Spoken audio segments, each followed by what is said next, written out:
Space is a very harsh environment, so at any time we could have lost them, but that never happened.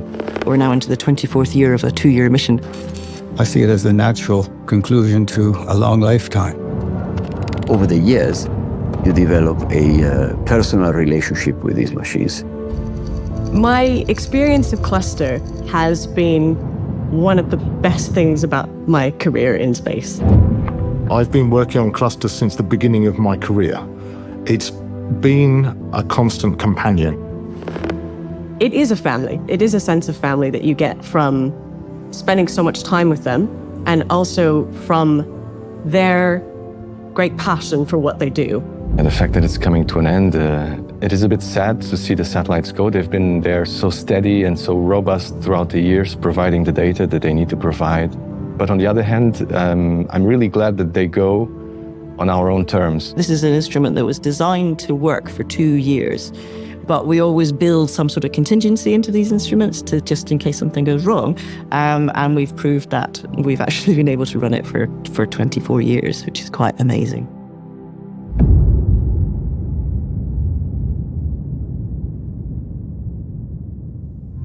Cluster is a heliophysics mission. Heliophysics is the study of the sun and its effects throughout the solar system, including our home world. The primary focus of this far-reaching discipline is space plasma, which is a unique state of matter that is produced when gas is heated to extreme levels and is found throughout the universe.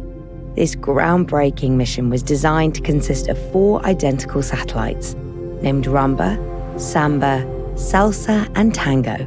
These spacecraft work together in harmony, flying information around Earth to provide a 3-dimensional view of our nearby Earth space environment. This approach has provided unique insights into the behavior of space plasma from our sun and how it interacts with the Earth's magnetosphere, a large bubble formed by the Earth's magnetic field. It's a perfect laboratory. We are going to see the re-entry of one of the spacecraft of the Cluster mission. The Cluster mission is composed of 4 spacecraft that are flying together for the past 24 years. They were launched in pairs in 2000 from Baikonur during 2 launches, and they successfully gathered in space and flew together for the past quarter of a century. Today, Cluster 2, number 2 spacecraft called Salsa, will re-enter near Easter Island. And we're going to have a very special day with a dedicated flight. So an airplane will take off from Easter Island and have instruments pointed to the re-entry of the spacecraft. And with that, we really hope to understand better how the Cluster spacecraft and satellites in general disintegrate in the atmosphere of the Earth. And the goal is really to have a zero debris policy, not leaving anything behind after such a successful mission.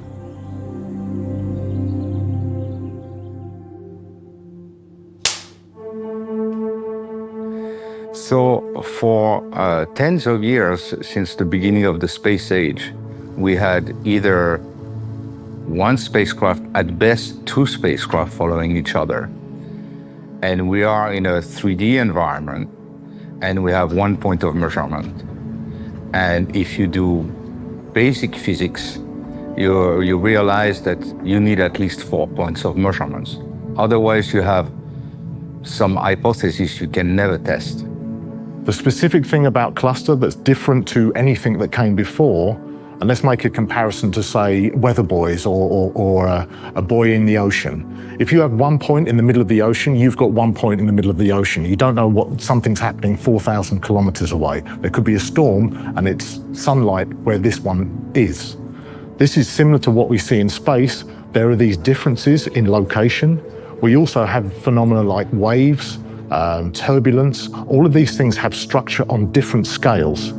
These are waves that you see almost everywhere, where you have a flow or wind flowing, for instance, on the water, is forming waves. And what we've seen with cluster, we had seen that before cluster, that we had this wave. But with cluster, for the first time, we have seen that this wave, when they approach, for instance, to the shore, or when they develop along the flank of the magnetosphere, they develop as vortices. So it's very similar to the wave and a surfer. When the wave approaches to the shore, it's starting to rolling up and forming these tubes that surfer like very much. And this is exactly what we see with cluster. We could see only that it was a rolling up of the wave because of the 4 spacecraft. We could set the size of cluster to investigate those structures, and this had never been done before. We could assume it with 1 spacecraft or 2, but with 4, it's the first time you can get an idea of the 3D structure that's going on and passing you by. If you had another mission with 1 or 2 spacecraft, there was nothing really new. So this was really revolutionary to set this mission with 4 spacecraft in an eccentric orbit, which required more than 600 kilograms of fuel per spacecraft. So it means big spacecraft. And so that was a major mission for ESA. Because what we look at is basically invisible, we have to visualize it using large-scale simulations. We have these, let's say, point measurements or 4-point measurements from cluster, which give us an idea of what's going on in one part of that interaction, in one part of the magnetosphere, the magnetic bubble formed by the Earth in the solar wind. But what's going on the other side? We use very high resolution, highly complicated models to simulate what the entire magnetosphere is doing by the measurements that we have from cluster and other missions. And that visualization allows us to get a better understanding of the physics behind those interactions, of what we're seeing at cluster and what the relevance is to other parts of the magnetosphere and also on the ground. Every second of every hour of every day, the Earth withstands an invisible onslaught, a supersonic flow of space plasma particles called the solar wind, which is spewed out by our nearest star, the Sun. This solar wind impacts Earth's magnetic field at a very high velocity, creating a gigantic, dynamic teardrop-shaped cavity that we call the magnetosphere. This impact forms a shockwave upstream of the Earth, slowing those solar wind particles and creating an array of boundaries and distinct regions which envelop the Earth. These regions are made up of complex plasma connections. The patterns of these invisible plasma waves are highly complex, and they can be a few hundred meters to 100,000 kilometers through the inky blackness of space. And this is akin to a rock in a fast-flowing river, but it's not always fast-flowing. Sometimes it's slowly flowing. And that interaction has microscopic differences and sometimes macroscopic differences. And that's the kind of thing that we investigate with a mission like Cluster. Look to the skies during particularly violent solar winds. The impact creates geomagnetic storms that produce high-energy particles. Sometimes, when these particles come scattering towards the Earth's atmosphere, they trigger the sublime glow of the northern and southern auroras. Violent actions with transcendent results. The most powerful solar storm in 21 years that struck Earth over the weekend. A major solar storm is giving people around the world a chance to see a spectacular light show. NASA briefly upgraded tonight's geomagnetic storm to extreme. Cluster is a truly international mission, primarily European, but also facilitated by collaboration with scientists from the USA and NASA. With the support of NASA, we could make it work. But in the end, most of the money came from Europe. And the NASA support was for once, they were a junior partner. And they were not really used to that. But it worked out very well in the end. I think it changed the way NASA was looking at the European in this field. We had one mission before in the 70s, and NASA was keeping on launching mission after mission, and we were participating in Europe as scientists. But now having a full mission that we manage, we did all the operations all done in Europe, all the science operation, managing the antenna. And that changed the way NASA colleagues were looking at us. I think we do concentrate on the big picture. I think that's why we do the job. We all do comprehend that what we're doing is very exciting and very interesting and hopefully helpful to people. I think we definitely do remind ourselves from time to time, you know, we're not just building instruments, we're building instruments that are going into space, that are going to find out things that have never been found out before. They're going to answer questions that people have asked before and nobody's been able to answer. So yeah, I think we do. I think the reason that we work at the lab is because we are answering some of these big questions. So yeah. I think it was a good image of ESA. US and NASA would have liked to do cluster before ESA. But they had project, but they didn't have money maybe at that time to do the full cluster. They wanted to do other projects. So the cluster project was mainly a European idea from European scientists. People had worked, scientists, on multi-spacecraft before, but 1 or 2 spacecraft. So they wanted to go further, to do with 4 spacecraft. It was very excited to enter really a cornerstone mission of ESA. So as a young engineer, I was curious about all. It was all Europe was working together. For me, the first time international cooperation, and first with ESA on one side, later when we designed our spacecraft, then with all Europe, I was closely working together with Italy, together with the onboard computer of Laben at this time, and it was really exciting to get so many different cultures together and bring at the end one satellite out of it. I take great pride in having been a part of Cluster. I know how much knowledge it's given to the scientific community, and I know how many scientists it has trained and been a core part of the foundation of their careers. So I feel a lot of pride in having been a part of one of the instrument teams that provides the data that makes that possible.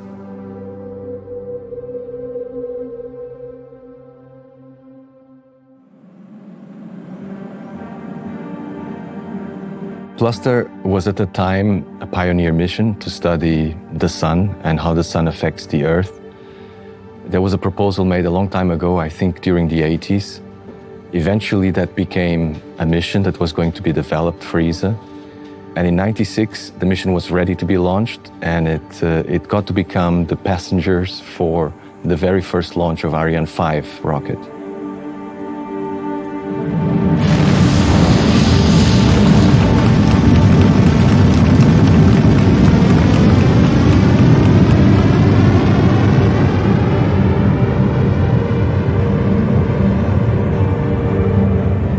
I was exuberating happiness, and we finally come to this moment, this great moment. And we saw the rocket take off, and then we're watching it, and there was sort of a flash.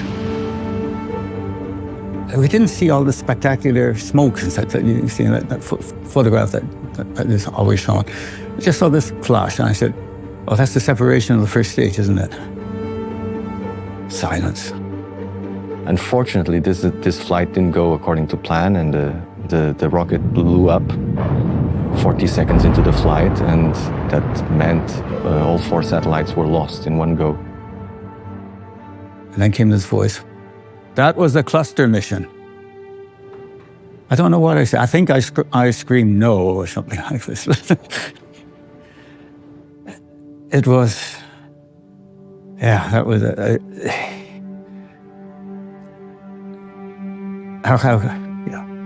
never expected that. So it's always possible, of course, but you just didn't really take that into account, that it really would happen.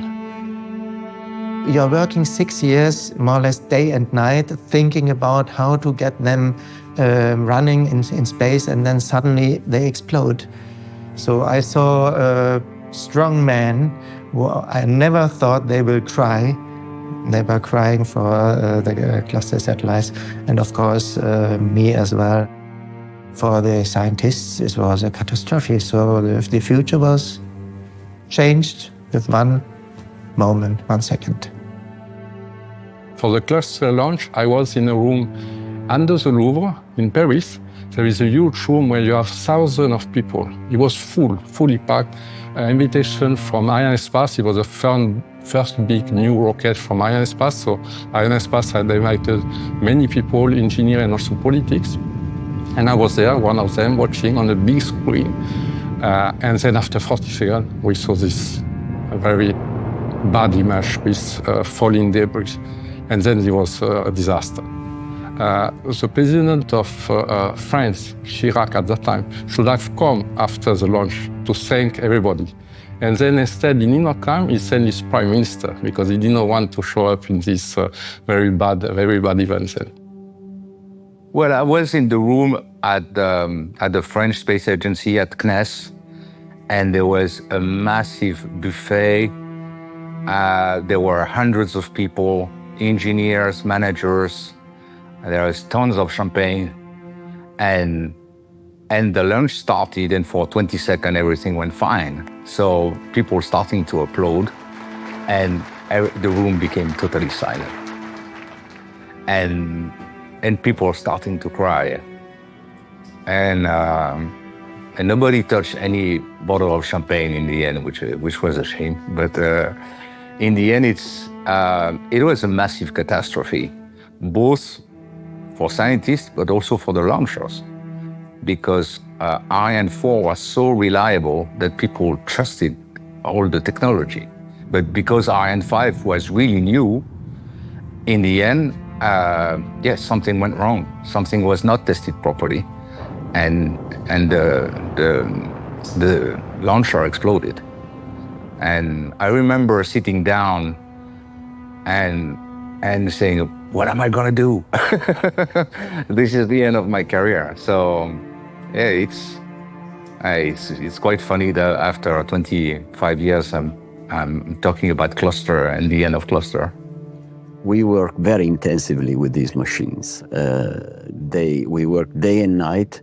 We work at different strange times. Yeah, there is no real holiday or Christmas or things like this. Of course there are, but you have to give priority to your job.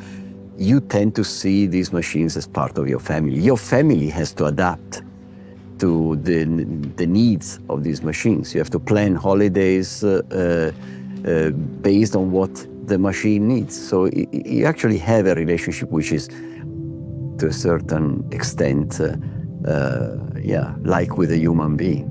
And therefore, when something dramatic happens, unconsciously, you tend to really feel it as if it happened to a human being. For us, it was a funeral.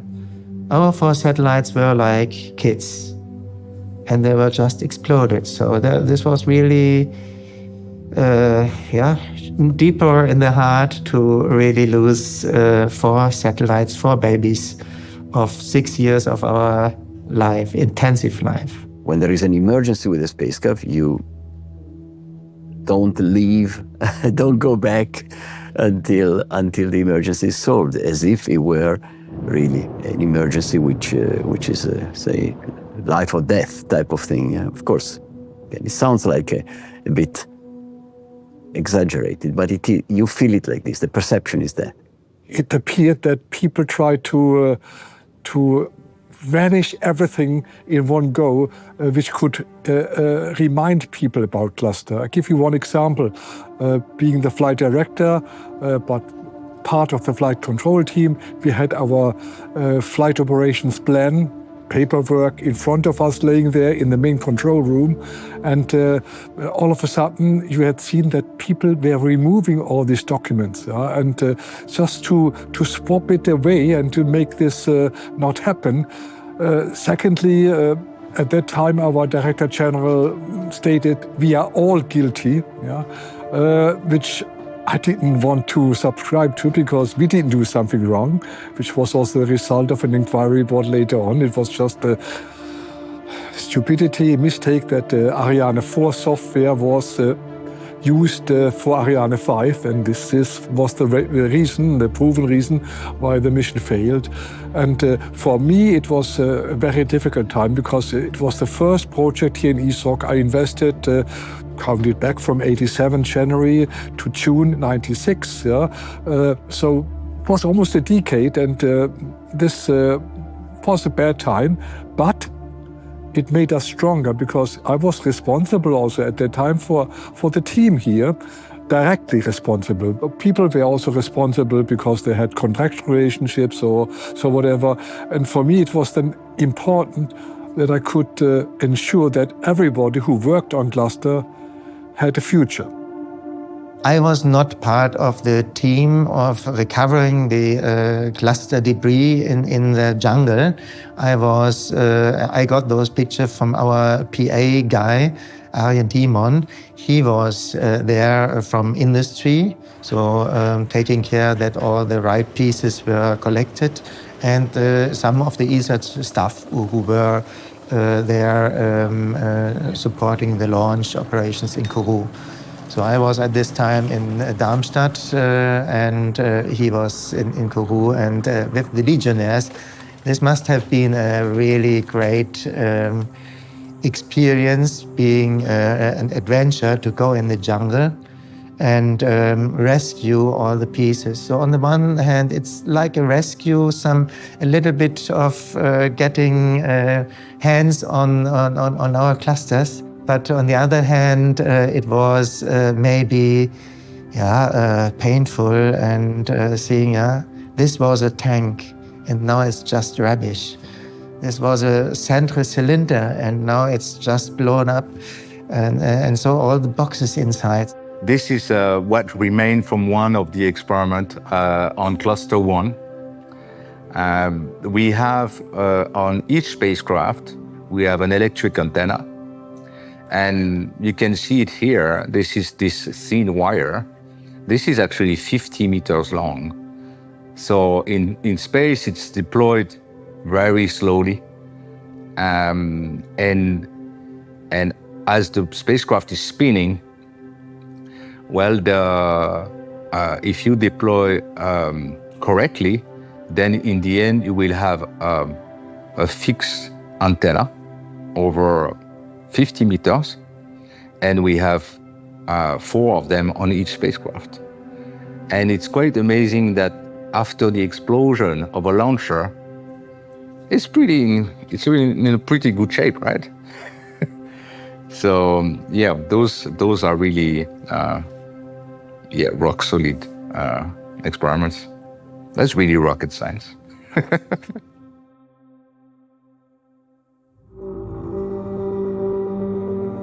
When they built them, they built actually 5 models, 4 to put inside the rocket and fly, and 1 extra engineering model to have on ground for tests. And since they had that equipment already, they decided we're going to build 3 more, make again the constellation complete, and launched it 1 more time.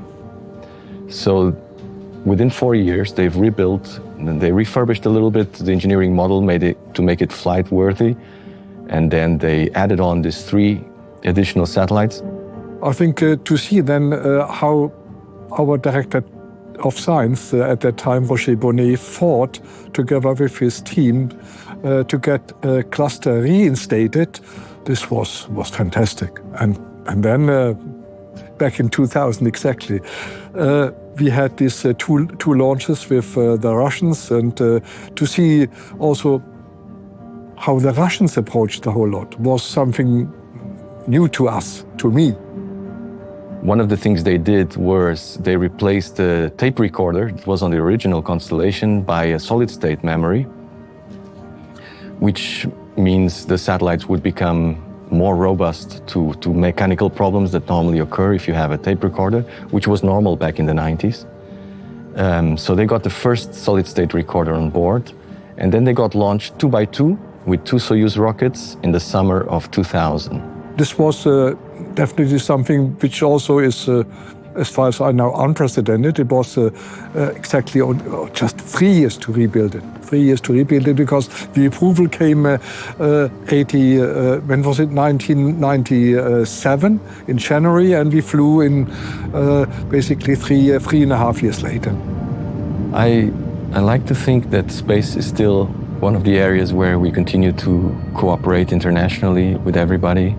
the impression that we have that the world is polarized in a way, and that cooperation in many areas is not possible, is a bit of a fallacy, because our life carries on and we continue to trade with everybody in the world, even if we believe in, when we hear in the news that we are not talking to this one and not talking to that one. I still think the world carries on as a globalized village, and without international cooperation and without people contributing, big projects are not possible.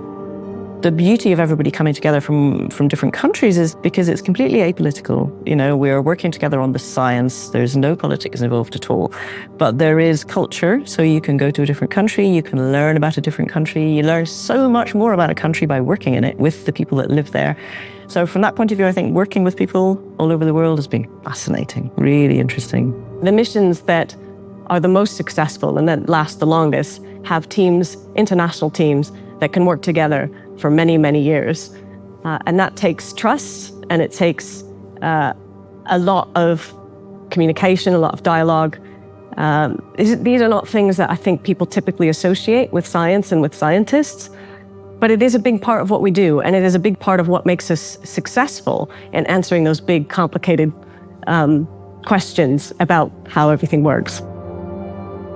I think I came in halfway through Cluster, if you count the first launch and the second launch. So I was lucky enough to do a PhD just before the second launch. And at the time I didn't know it, but it was to become a major part of my career in space. There are many challenges facing Cluster, not least describing the measurements being made. There are no cameras as such, no one image to qualify your findings. Instead of the camera eye, we capture the intangible of electromagnetic fields and plasma particles. These instruments measure the undulations and variations in the space that Cluster is flying through. Think of a string quartet picking up on the melodies and tempo of the ambient plasma, these delicate instruments gathering the music of the universe as scientific data, letting us see things in a new and revolutionary way.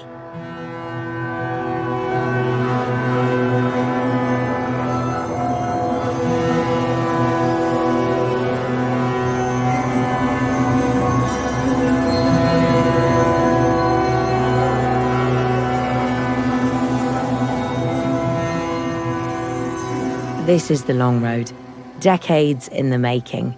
Data collated from Cluster, but also previous space missions, and data gathered back on Earth, as well as large-scale simulations and models that help us understand what the magnetosphere is doing, like unraveling a Gordian knot of complex space plasma physics equations and theories in order that we might shed light on the long-term trends of solar activity on the magnetosphere.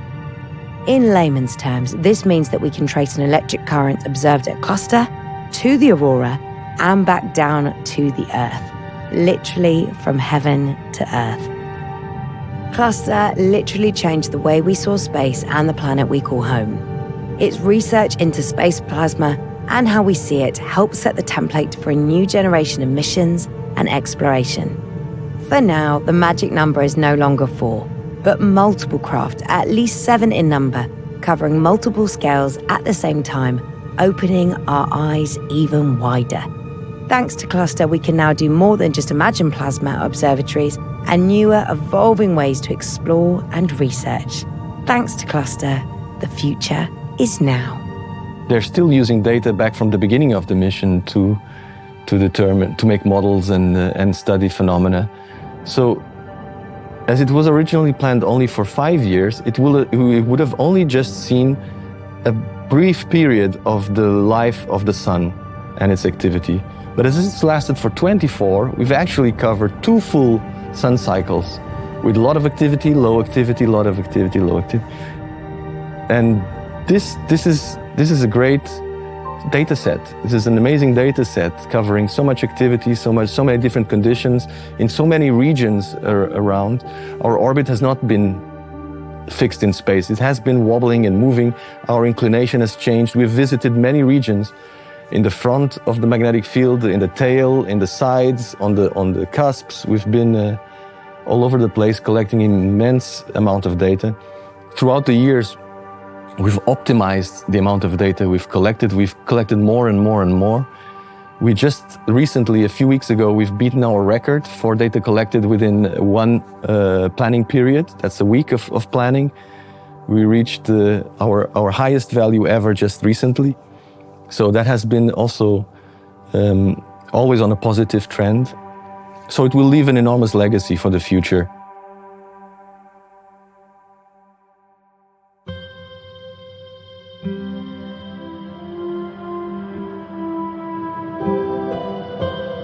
Cluster is going to re-enter near the Easter Island. According with the last result, it should be a little bit west of the island itself, but in a completely safe re-entry arc. So we are not expecting to have any issue with this re-entry. The fragment will have all under the ocean, and is everything pretty much aligned, which was the re-entry strategy that we designed since the beginning of the year.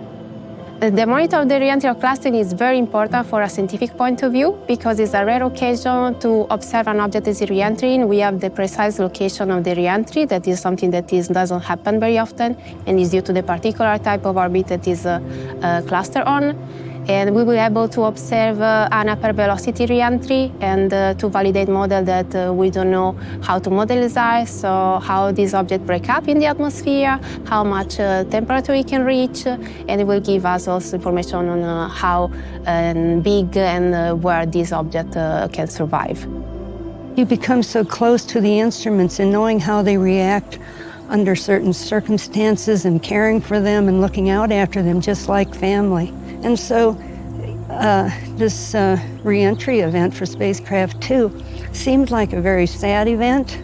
To me, it is sad, but you know, I think about it as welcoming home a family member.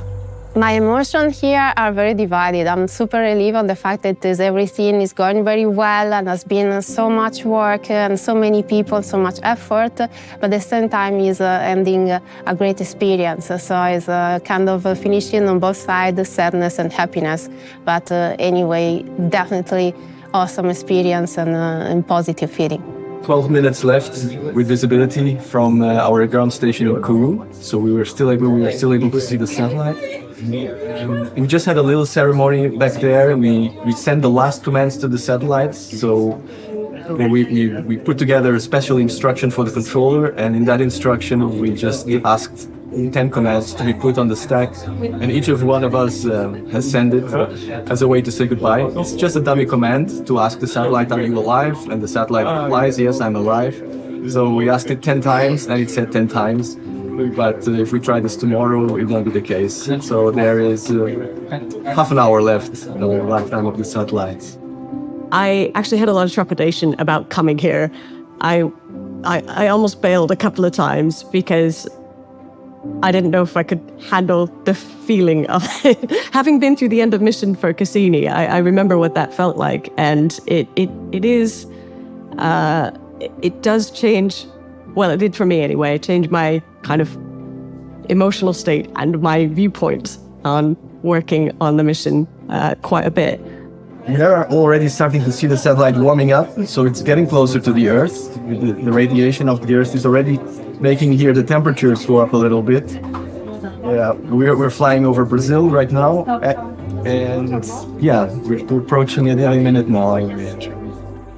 It's a real pleasure to join you today. I'm sorry I can't be there in person, but I first of all wanted to just thank all of the teams for making the event at ESAC possible. And I know that you will have a very pleasant afternoon together here, remembering and celebrating this incredible mission. What an amazing and immense journey that this mission has had. And I think it also exemplifies the importance of long-term commitment to space science missions and all of the communities who come together, actually over generations, to make these kinds of missions possible. The cluster re-entry is planned this evening. And the uncertainty is now shrinking, which is fantastic. We will know even more how accurate that is. And the Airborne Experiment Observation Campaign is being organised to follow the breakup of the spacecraft during its re-entry. Each window of the plane will have cameras and spectrographs peeking out of them. All in all, over 20 scientific instruments will be looking for the explosion, tracking the fragments, and recording as much detail as possible. This is the beginning of a new future. Cluster lays an incredible foundation and sets a very, very high standard for future missions.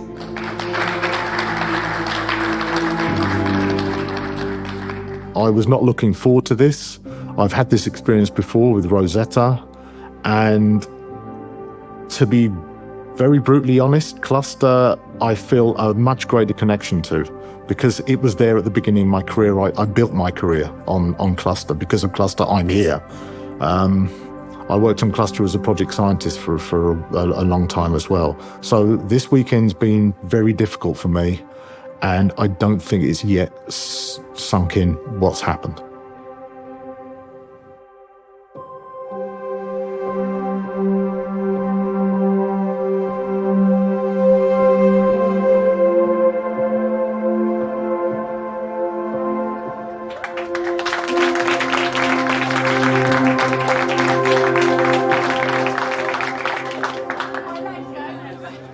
As I was watching the descent, I was thinking about the fact that I worked on this for 24 years of operations. And I was trying to think about what had gone on in my life all that time. So, you know, I've had children, they're now 17, they've gone all the way through their schooling. We've had cancer in the family, we've had lots of holidays where I've worked on the cluster. So cluster has been the one constant thing in our lives, in a lot of our lives, I think, where everything else has changed, but we've been able to rely on this instrument. So we do, from that sense, we do definitely develop an attachment. It's a bit like family members disappearing that were the kind of coagulation. I think most people you will have family parties, and they usually are attached to old relatives. And when those old relatives pass on, the family kind of disperses a little bit. And I think there was a feeling of that this weekend. It's a bit like a family member had gone, and what is the impact of on us as the family in the future? I think we'll carry on because we still had work to do, but there's a fundamental inherent feel of family within the cluster community. When you work on a mission for so long, it really does become something where you become emotional about a lot of things, and it consumes your whole life, especially something like Cluster, where there's 4 spacecraft in it, and everything is ×4 trying to do anything, you know, because you get 4 instruments. And so that was new, and that was quite tiring initially, but in the end now, you always speak of these things as like they're your family. 3, 2, 1, salsa!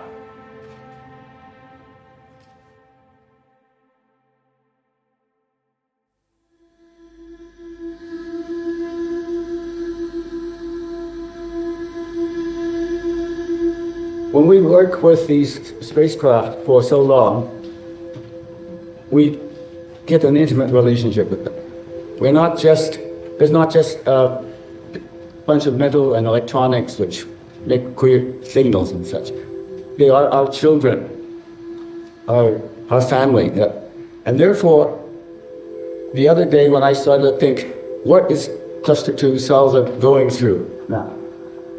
And what would Salsa say or think if Salsa could say or think? What I'm doing is the saying and thinking for her. And this is what I came up with as a fantasy, but I think I like it. This September 2024, number 22, apogee 3,833 at altitude 131,000 kilometers. It is cold and lonely out here in space, but I'm used to it. You can see the stars brilliantly with their intricate constellations, and the Milky Way is magnificent. Then there's the sun and the moon. The moon is currently just past new as a growing crescent. The sun is always there, but sometimes it disappears behind the moon or the earth.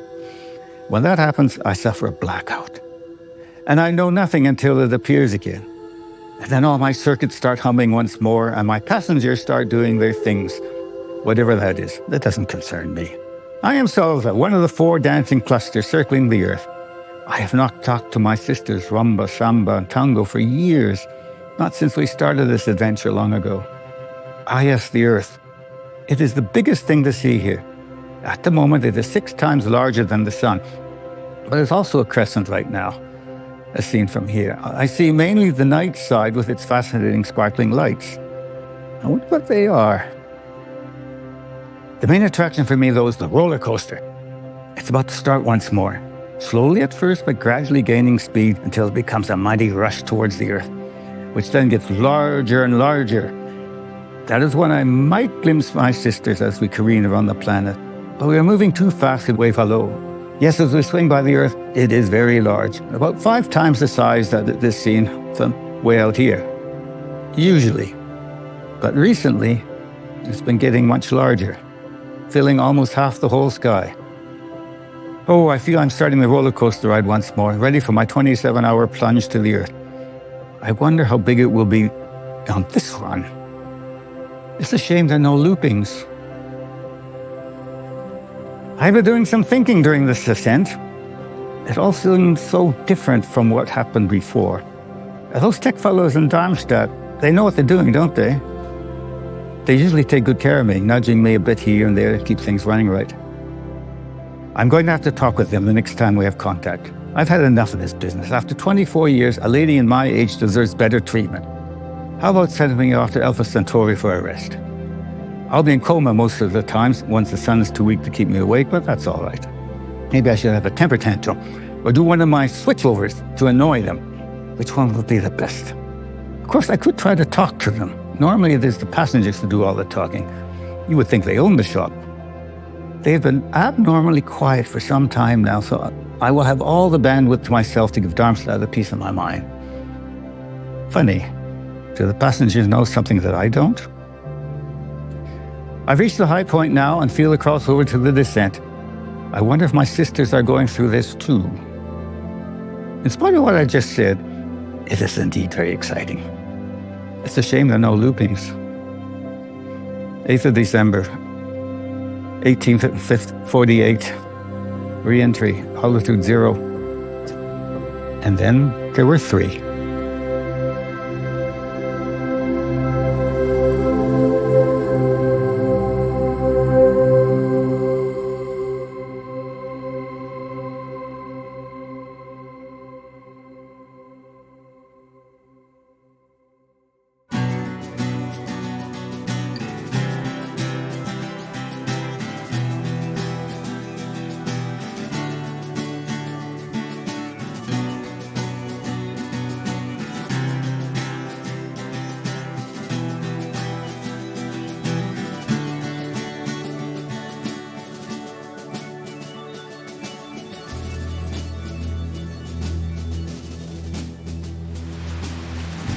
Distant Earth rise long ago lingers at the borders of our minds.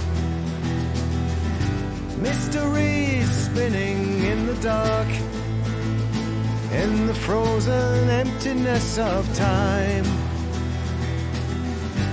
We were lost and we never knew who we were, what we left behind.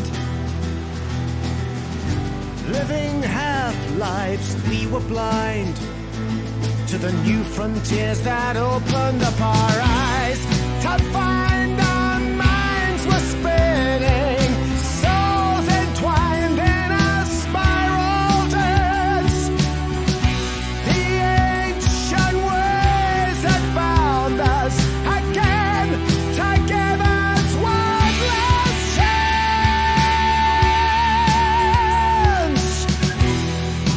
Living in this place, staring into space, we find we might share the corners of our lives. Infinity runs deep, eternity that we can keep, melting through the frozen wastes of time. So we go and will not return to navigate the seas of the sun. Our children will go on and on to navigate the seas of the sun. So we go and will not return. We'll navigate the seas of the sun. Our children will go on and on to navigate the seas of the